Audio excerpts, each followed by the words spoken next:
Vous écoutez Europe 1, il est 11h30. Le journal de la santé avec Anne Le Gall. Les titres de ce mardi, il sera peut-être compliqué de trouver un médecin pendant les vacances de Noël. Certains cabinets risquent d'être fermés. De plus en plus de Français décident de se passer de mutuelles.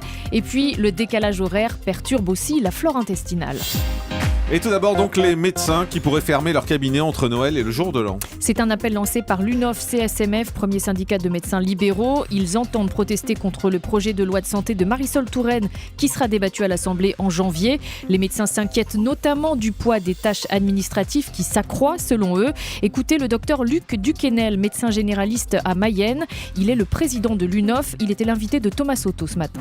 On nous emmène tout droit vers une médecine low cost. C'est plus une médecine de qualité. On n'aura plus de temps à consacrer à nos patients. Ce qui est important, c'est le temps d'échange avec nos patients et qu'on passe notre temps à gratter des papiers pendant cette consultation. Ça, c'est pas du temps médical, c'est du temps administratif et ça ne cesse de se dégrader. On va fermer les cabinets, mais par contre, les médecins généralistes sont des gens responsables. C'est-à-dire, comme pour les dimanches et les jours fériés, le système de garde fonctionnera. C'est-à-dire qu'on va pas envoyer nos patients vers les services d'urgence. On mettra en place un système de garde, mais en effet, si c'est rien passé d'ici le 23 décembre, eh bien le 24 au matin, on ferme nos cabinets de médecine générale.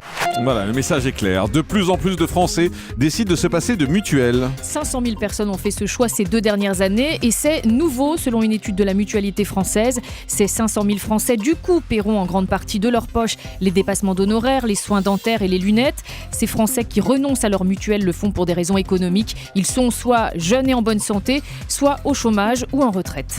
58% des Français craignent une propagation du virus Ebola. Un Français sur 3 a même peur d'être contaminé lui-même. C'est ce qu'indique un sondage BVA pour Europe 1, Orange et MNH. Il n'est pas toujours évident de faire face aux peurs irrationnelles. Et aux États-Unis, certains ont même fait de la peur d'Ebola un business juteux et douteux, nous explique Géraldine Vosner. Elle est la correspondante d'Europe 1 à New York.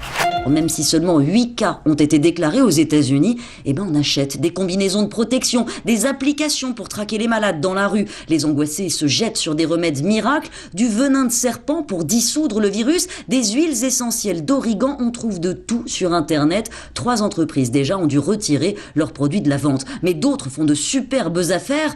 Tom Spinelli, par exemple, sa pilule appelée Ebola C s'arrache. Au téléphone, il se frotte les mains et assume complètement de fourguer comme un remède de la simple vitamine C. Ce n'est pas un traitement contre Ebola, mais cela renforce tellement votre système immunitaire que les virus comme Ebola ne pourront pas entrer dans votre corps. Voilà, de vraies arnaques donc, dont on espère être le plus épargné possible en France. En Afrique, quelques nouvelles positives. L'OMS a officiellement déclaré la fin de l'épidémie d'Ebola au Nigeria et l'Europe a promis 500 millions d'euros d'aide humanitaire aux pays touchés. Ce sont les femmes qui gèrent la santé familiale en général. Et oui, rendez-vous chez le dentiste, chez le médecin, les papiers pour la sécurité sociale, les achats à la pharmacie, tout ça, ce sont les femmes qui s'en occupent à 85% et pour toute la famille.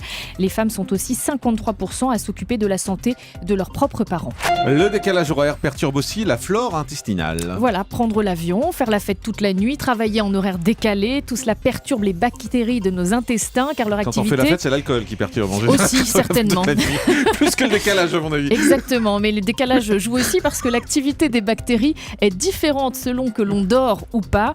Et après avoir analysé la flore intestinale d'hommes et de souris, des chercheurs de l'Institut Weizmann en Israël ont noté une hausse du nombre de bactéries responsables de l'obésité chez les personnes en jet lag. La bonne nouvelle, c'est que cette modification biologique est réversible quand on revient à un rythme de vie plus classique. Et le chiffre du jour, c'est 20 000. 20 000, c'est le nombre de câlins qu'Ama, une sage indienne considérée comme une Mahatma, devrait distribuer en 3 jours au parc des expositions de Pontoise. Cette étreinte d'Ama est censée soulager, faire du bien. Et c'est vrai que les câlins en général font du bien. Ça, c'est scientifiquement prouvé. Selon une étude américaine, 10 secondes d'étreinte suffiraient à faire baisser le taux de cortisol, qui est l'hormone du stress. Ah bon, moi j'en ai eu un de Thomas Soto ce matin qui donnait cette info, qui est venu me faire un gros câlin. Ça n'a rien fait. Vous n'avez pas mesuré votre cortisol. Ça doit être ça. Europe 1, le grand direct de la santé. Jean-Marc Morandini.